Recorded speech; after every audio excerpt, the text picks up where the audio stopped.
ហើយដល់ទៅពេលយើងចាប់ផ្ដើមធូរធាបន្តិចម្ដងទៅយើងនៅតែចងចាំជានិច្ចនៅអ្វីដែលយើងធ្លាប់ឆ្លងកាត់លំបាកវេទនាគ្រប់យ៉ាងណាហ្នឹងហើយនឹងឪពុកក្នុងនាមជាឪពុកព្រោះឪពុកបានន័យថាឪពុកនេះគឺវ័យប៉ុណ្ណេះគឺចូលទៅដល់ជាងហួសជាងពាក់កណ្ដាលទៅហើយអញ្ចឹងមានតែពាក្យផ្ដែផ្ដាំទៅដល់កូនគឺសូមឲ្យកូនទាំងអស់កូនប្រុសកូនស្រីឲ្យចេះស្រឡាញ់គ្នាខ្ញុំសូមអនុញ្ញាតគោរពជំរាបសួរទៅឪពុកម៉ែបងប្អូនទាំងអស់គ្នាដែលកំពុងទៅតាមដានស្ដាប់នៅបទចម្រៀងក៏ដូចជា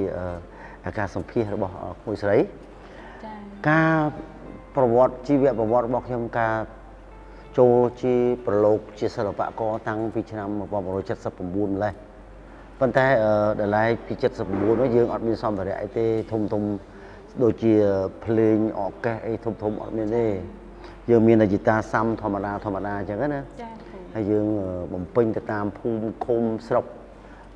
ជាពិសេសគឺស្រុកស្អាងខេត្តកណ្ដាលហ្នឹងឯងចាបាទហើយជំនាន់ហ្នឹងជំនាន់ដូងអង្គទៀតដូងមិនលោកគ្រូបាទដូងអង្គយើងច្រៀងដូងអង្គមកយប់មកទៅទៅបាទអញ្ចឹងជំនាន់ហ្នឹងគេដូងអង្គច្រើនគេដូងអត់មានទៅយើងមានចាត់ទាន់មានលុយណាចាយក្នុងជំនាន់ហ្នឹងអត់មានលុយទេបាទអូខ្ញុំអត់ទាន់កើតដែរណាលោកគ្រូឆ្នាំ80 81ហ្នឹង80ឬក៏79 80ហ្នឹងគឺអត់ទាន់មានទេបាទអញ្ចឹងយើងច្រៀងដូរជាអង្គយកមកញ៉ាំអីធម្មតាអញ្ចឹងទៅបាទបើគិតពីឆ្នាំនោះវាមកទល់សម័យនោះវា40 ផ្លាយឆ្នាំហើយតាំងពីលោកគ្រូចូលមកគឺ40ឆ្នាំជាង45 46ឆ្នាំហើយបាទ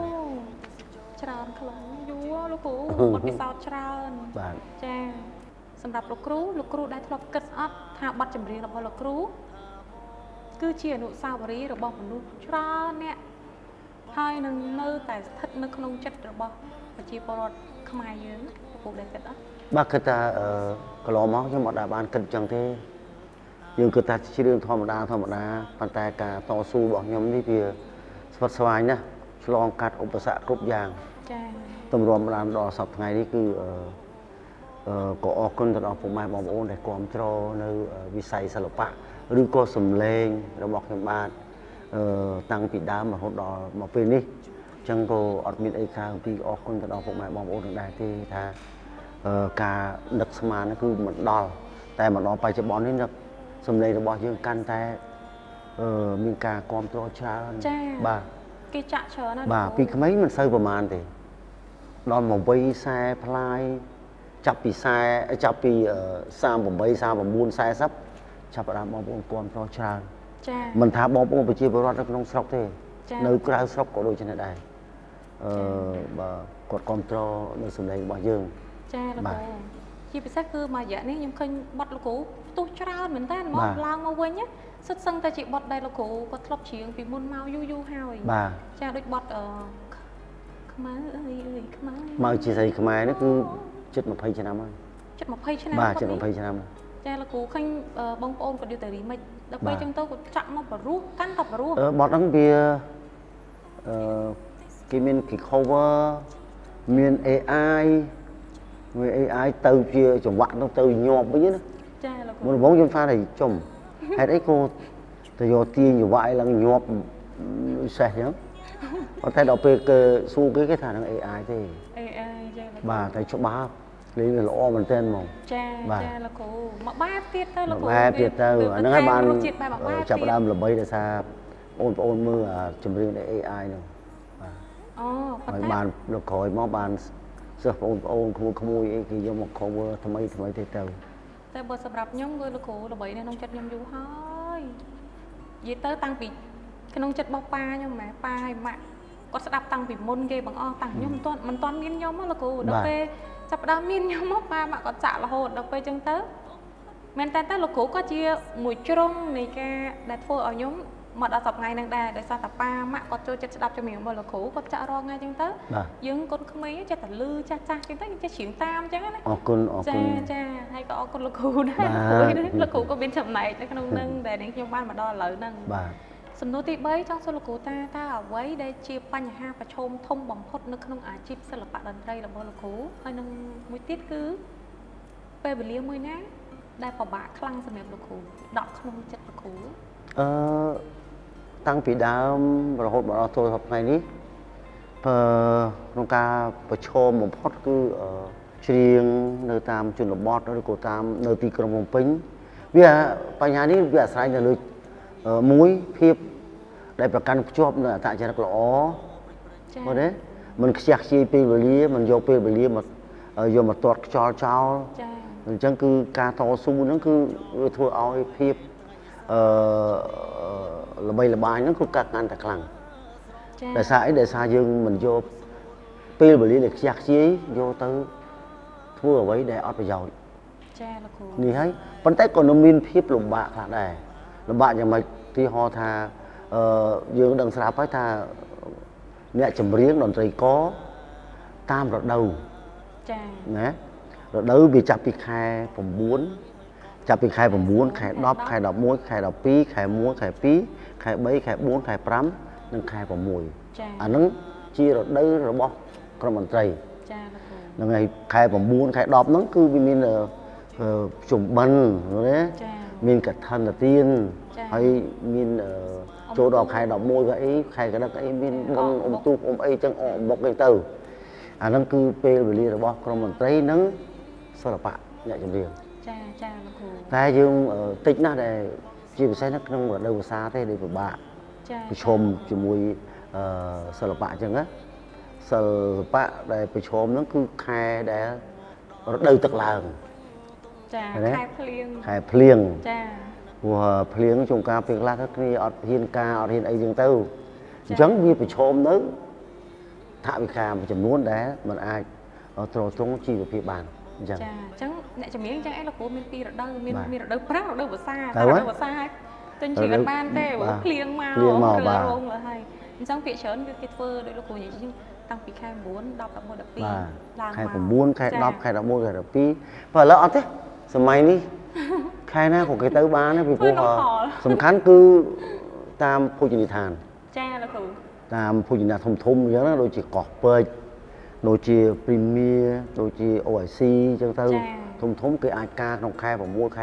7ខែ8ខែអីគឺអាចការបានអត់មានបាក់ទេសំខាន់លើអាចារ្យទេហើយនឹងកូនកន្លោះកូនកំមុំតាគេពេញចិត្តហើយគេត្រូវការគេរកពេលវេលាខែភ្លៀងក៏គេអាចការបានដែរចាបាទដេញបានថ្ងៃណាការហ្នឹងតែអត់ខ្វល់ថាខែភ្លៀងនេះព្រោះឥឡូវយើងមានតបូលបាទចុះលោកគ្រូមានពេលវេលាមួយណាដែលស្ថិតនៅក្នុងពេលវេលាដែលលោកពូកំពុងតែច្រៀងនៅក្នុងអាជីពសិល្បៈហ្នឹងបាទជួបរឿងដែលពិបាកបំផុតដែលធ្ងន់ធ្ងរបំផុតសម្រាប់ជីវិតរបស់លោកគ្រូនៅក្នុងវិស័យសិល្បៈខ្ញុំឆ្លងកាត់មួយរយៈកន្លងមកគឺវាមានភាពសុខស្មាញច្រើនរហូតដល់ខ្ញុំអស់គេហៅថាអស់មានអារម្មណ៍ចង់ទៅសិល្បៈវិញឈានជើងចូលទៅដល់បម្រើកងទ័ពវិញជំនាន់ហ្នឹងគឺឆ្នាំ8និយាយរួមគឺឆ្នាំ83ខ្ញុំចូលធ្វើកងទ័ពតែម្ដងអញ្ចឹងលោកបាទខ្ញុំចូលធ្វើទាហានរហូតទៅដល់ឆ្នាំ2001បានខ្ញុំឈប់ចំប្រហែលឆ្នាំទេលោកគ្រូបាទយើងគិតមើល2000ឆ្នាំ83ចុងឆ្នាំ83រហូតដល់ឆ្នាំ2001បានឈប់18 19ឆ្នាំបាទចូល10ឆ្នាំជាងបាទប៉ុន្តែទាហានហ្នឹងគឺមិនមែនទៅនេះទេយើងទាហានធ្វើសឹកផងទាហានតន្ត្រីផងចាអញ្ចឹងនៅជាមួយគ្នាហ្នឹងឯងអញ្ចឹងលោកគ្រូត្រូវដាក់ត្រូវជាងត្រូវរំអញ្ចឹងទៅចាបាទអញ្ចឹងនៅពេលដែលលោកគ្រូចូលជាអានោះលំបាកហើយកងទ័ពអញ្ចឹងមិនត្រូវហាត់បាទត្រូវទេលោកគ្រូត្រូវវឹកហាត់ផងបាទវឹកហាត់ផងហើយយើងនិយាយរួមគឺថាភាពលំបាកហ្នឹងគឺវាលំបាកពេកទៅហើយក៏ប៉ុន្តែការតស៊ូរបស់យើងនៅតែបន្តតស៊ូមកដល់ទល់សម័យនេះចាបាទពេលហ្នឹងគឺពេលបាក់បំផុតហើយបាទបាក់បំផុតហើយនៅកងទ័ពផងយើងជាងអត់កងទ័ពផងហើយនៅយើងនៅព្រៃមែននៅស្រុកឯណានៅនៅព្រៃហ្មងអូអញ្ចឹងលោកគ្រូបាទនៅខាងណាវិញលោកគ្រូដំបូងខ្ញុំនៅឈរជើងនៅស្វាយជីសុផុននៅភ្នំស្វាយនៅភ្នំនេះណែជើងភ្នំជាងហ្មងចាភ្នំជាងនៅនេះអូមវល់ណាអូមវល់បាទនៅខេត្តប្រទេសវិជ័យយើងនេះសេរីសុភ័ណ្ឌនេះបាទសេរីសុភ័ណ្ឌដល់ឆ្នាំ85បានផ្លាស់ទៅនៅភ្នំកលែន tới không cái lên bà luôn lên ban pi cái lái bà pi cái lái để thùng thúng nữa nó phải chôm là nó khăng luôn lên luôn ở đây nhung nhẹ vào lòng của nhóm có chi fan bao lô cổ tam ban lô cổ mà dù đà pan ta ở đạt đấng ấy to ta lô cổ giấy máu bàn đấng thang ở lô cổ thọt trôi chỉ con to nhóm mà xa vậy đã ca sập phía nó cứ bỏ bộ lan nó cột sập phía chom tới dương ai bỏ sai ở quạt ha chỉ vật vào nhóm môn chlong cắt vào đó và đấy cứ lục bạ với từ đi cuộc khơi sần nọc cuộc khơi sẽ mà thuốc bẹp vàng bà trong đấng thang tao pe bị liêm môi ná đây là cổ trong trang bỏng hot chụp môi nâng côn nâng cua xa là cổ phép tại dương cho chăm nó cứ phép tại dương còn bông chúc qua là bạn này và anh đang dừng cho chăm nơi ở nụ sao vì đây cả lò mau đây cho môi côn nó phải dễ dớ nữa dương cho chăm nó pe nó ai phép đây là bà và hay đó là pe dương chập ra thu thi mình tích đòn tới dương nơi tại cho chăm trên đấy nơi ở vây đà dương thọp chlong cắt lục bạ vì thế này cũng dạng đấy nâng này sầm rạp thị vi ở Pốc sân bà con bao lô khố có bông tầm ở cầm thi ní bao lô khố bên viện bạch ấy nhà tờ can của con bà sầm rạp thị vi ở Pốc níคือคือมีเปียไว้คราวปีเอาโกงต่างออกนี้เช่สลายอย่างนี้เช่ยกยูโรนี้เช่เสียสลายเอานี้เช่ออดเอาหน่อยนี้เอาปกเป็นช่องบ้านเอาไว้ปีโกนด้วยปีช่องบ้านเอาเพียบเอาโกนเช่สลายอย่างนี้ก็เอาเมืองกาคุมโกนนี้สอบเพิ่มนี้จนแรงหนึ่งตีนี้ปีมวยต่อมวยนั่งเอาปกลงเนียมชีเอาปกผัวเอาปกบานในทาเอาปกนี้คือไว้ปันนะคือโจตรอเชียงเชียงเปียดาlà hơi chẳngมีแต่เปียปลายปลามตรอโกนคือส้มเอาโกนต่างอ้อโกนปลอกโกนใส่เอาเจสลันคนนี้เอาเจโยโย่คนนี้เอาเจอ่านครูเอาคนนี้บ้า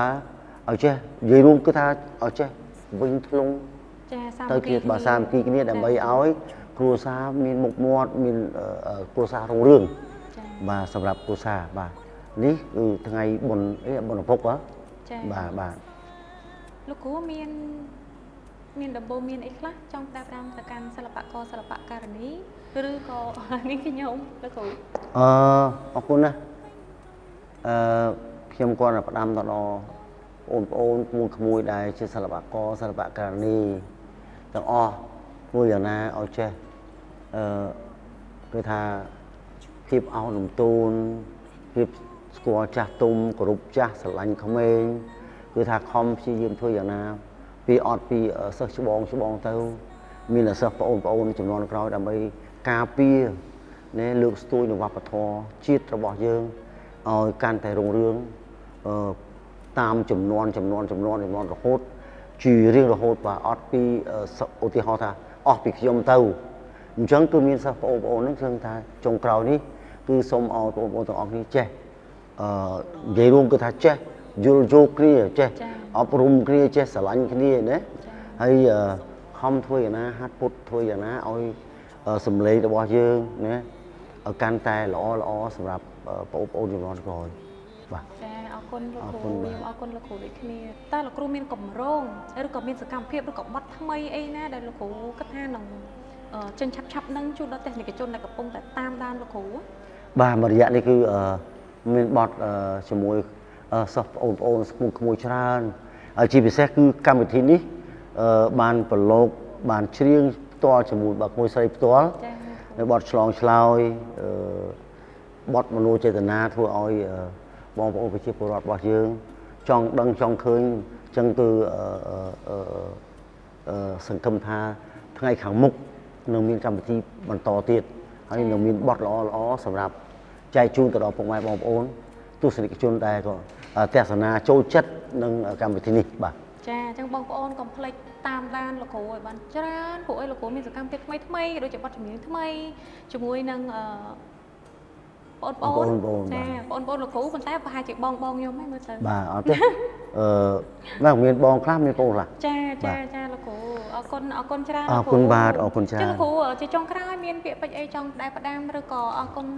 ឬក៏មានអីបន្តិចបន្តួចទៅកាន់ទស្សនិកជននិងបងប្អូនដែលកំពុងទស្សនាកម្មវិធីនេះ បាទជាពិសេសគឺខ្ញុំបាទជាចុងក្រោយនេះខ្ញុំបាទក៏សូមថ្លែងអំណរគុណដល់ជាជើកម្មវិធីទាំងមូលបាទហើយក៏សូមថ្លែងអំណរគុណទៅដល់ពុកម៉ែបងប្អូនទាំងអស់គ្នាដែលកំពុងតែតាមដានស្ដាប់នៅកម្មវិធីរបស់យើងនេះសូមឲ្យជួបតែសំណាងល្អជួបនៅពុទ្ធពរ4ប្រការអាយុវណ្ណៈសុខៈពលៈកុំបីគ្នាឡើយសូមអរគុណ ជាចុងក្រោយចានាងខ្ញុំបានមនីលៈសូមគោរពជូនពរដល់ពុកម៉ែបងប្អូនទាំងអស់គ្នាដែលកំពុងតែទស្សនាជាមួយនឹងកម្មវិធី